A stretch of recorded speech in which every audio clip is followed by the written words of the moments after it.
جلطتين في المخ، مره ناحيه اليمين ومره ناحيه الشمال، نزيف في المريء. انا حضرتك كنت لوحدي في البيت ووقعت من طولي، وبعد ساعه تقريبا فقت، بصيت لقيت حواليا بركه دم، وانا عندي استعداد ان انا انشر صوره بركه الدم دي.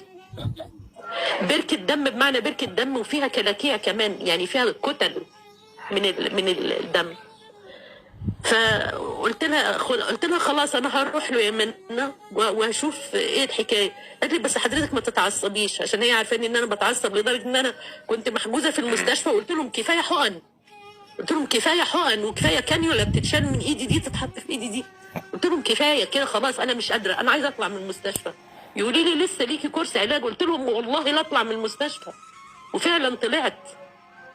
المهم ايه، فقالت لي احجز لحضرتك عنده. قلت لها حجزت عنده يوم 5 رمضان.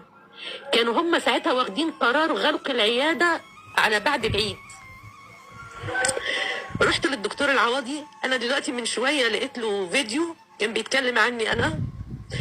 والله لما شفت الفيديو قعدت اعيط وقعدت ادعي له وقعدت اقول يا رب اظهر الحق، يا رب اظهر الحق، يا رب يا رب يجيني في المنام ويقول لي مين عمل فيه كده.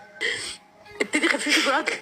انت بتاخدي قد ايه؟ قلت له باخد كذا وكذا وكذا. قال لي اللانتوس بتاع بالليل ما تاخديهوش، صومي. انا عمري ما دكتور قال لي صومي. انا بقالي 15 سنه بيفطروني رمضان، عمري ما في دكتور قال لي صومي. قال لي صومي وخدي جرعه خفيفه قوي بعد الفطار وامشي على النظام ده.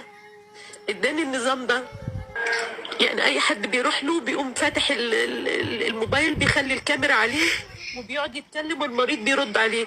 والله والله والله العظيم ما تقلقوا على نظام الطيبات. نظام الطيبات ترند في فرنسا. بس يا ريت اللي مش عاجبه الكلام ما يحاربوش، يعني خليك في الخانه بتاعتك، خليك ساكت، لان انت ساكت اصلا من قبل ضيق العوض ما يظهر. انت ساكت، فانت تخليك ساكت.